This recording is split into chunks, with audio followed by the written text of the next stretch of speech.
Countless are the nights that I get home from work. There's a ravenous horde there.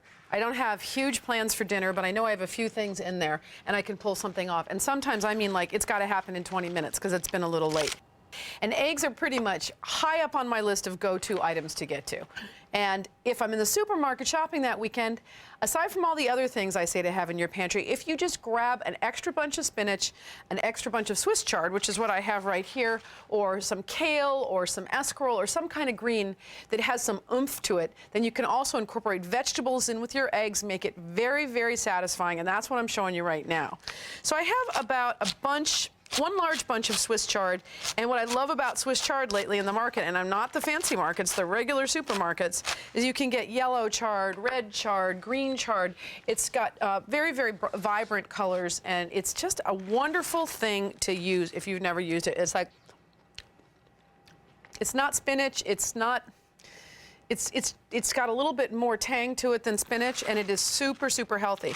I don't get rid of those stems either. I just finely slice those, and then when I get to the bigger pieces here, I do about ½ ribbons. This is all going to cook down anyway. So when you get home from the supermarket with your greens and you clean them up, when you have time, that makes the job a lot easier as well, because you don't even have to bother with cleaning your greens. All right, so I have a nonstick skillet, which I only use for a few things in the kitchen. I definitely use it to cook fish, and when you're trying to make an omelet and you're not super, super familiar with how to make it, this is a great pan. It also goes right to the broiler, and that's how I'm going to finish this up. So getting this hot and moving on to an onion. Of course, we all have onions in there somewhere, right? If you don't have an onion, you could use a shallot. This is really one of these recipes that you should be riffing on. It totally depends on what you have on hand, as long as you follow the basic procedure. And if you're wondering why I call this a Grande pizza omelet, it's a bit of a funny story that I think is so cute. I was visiting a class of 4th graders who invited me to come because they love to cook and they love to think about different kinds of recipes. And I was talking to them about how you develop recipes, you know, as a professional when that's your job. And they said, well, you know, how do you name the recipes? And I just so happened that I had on my phone a photograph of this recipe, which I had just made. And I said, well, you know, I call this an open-faced dinner omelet. But, you know, why don't you guys help me name it? And suddenly the creative juices just started flowing like wild. And those kids came up with so many cool ideas. All of them had words like grande and super and huge coming out. But the thing I loved the most was when somebody said, from looking at the picture, it looks like a pizza. And I thought, ooh, that's a way to get a kid into the kitchen when you're serving vegetables and eggs for dinner in the shape of a pizza. Call it a pizza omelet. And then suddenly in your mind, you're in a little bit more familiar territory. So I have this onion and then 1 tomato. And I would go to canned tomatoes if I didn't have a tomato on hand. I think it's nice with Swiss chard to mix the onions and the tomato together and just get a little bit of a seasoning base. You see me do that a lot. I'm a big fan of starting with a flavor base. And in that flavor base could have any number of things in it, and I do it for everything. Soups, stews, an omelet like this, and you know, don't be too worried about having the pieces too small, because you really just want to cook them down. So you get one big omelet type of situation going like this, and you can definitely feed, you know, 4 to 6 people. You just got to have a few little fixins with it. So let's see, this is warm enough now, maybe too warm. And just get some olive oil into your pan, you know, just a little bit. You don't need too much because you have a nonstick skillet here. And in goes the onions, tomatoes. Stir this around a little bit, get it going. The onions and the tomatoes you really want to cook down a little bit, so you need to give it at least like 2 to 4 minutes. Maybe a little bit of salt in here, just to pull out some of the moisture. You know, I'm going to add just a little more olive oil in here before I put in the chard. And slowly put this chard in. Greens like this, they collapse. So you stir and keep putting them in and stir and keep putting them in. I'm gonna let this cook down. Look how much this chard and everything has cooked down, and that's exactly what you want. So I'm just gonna get it out of the pan. There's so many ways to deal with your eggs. You don't even have to clean it out so well.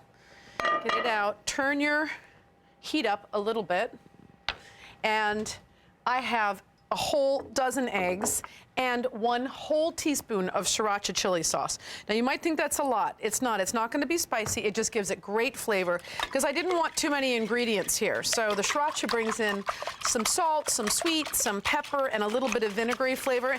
And I think it gives the eggs a really beautiful color too. So you just get this completely mixed up.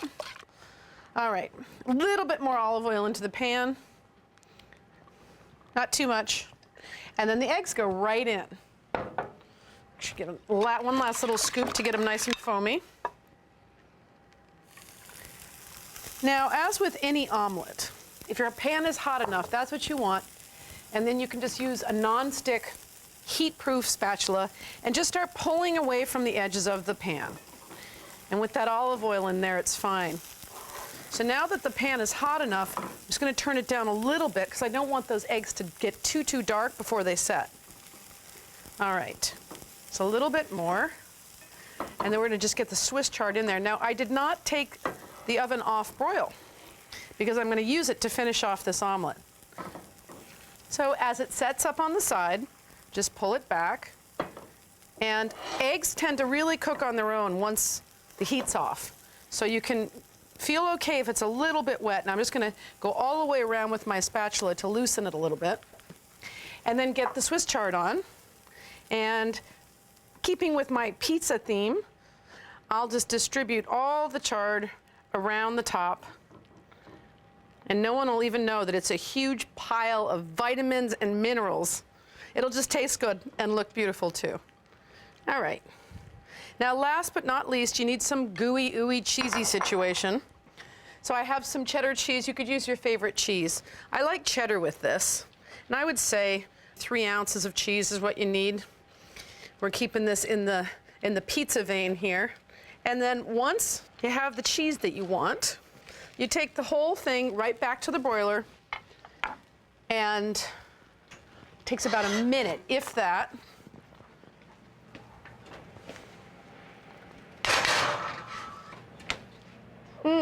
Almost. And the eggs start to puff up a little bit too. It really does look like a Grande pizza omelet. Give it a little bit around the edges to make sure that it'll come out of the pan. And that's the beauty of one of these kind of spatulas that are heat-proof. You can get right in there. Because I'm going to pull it right out of the pan. All right. Time to live dangerously. I'm going to get it onto the board. Ha! Voila.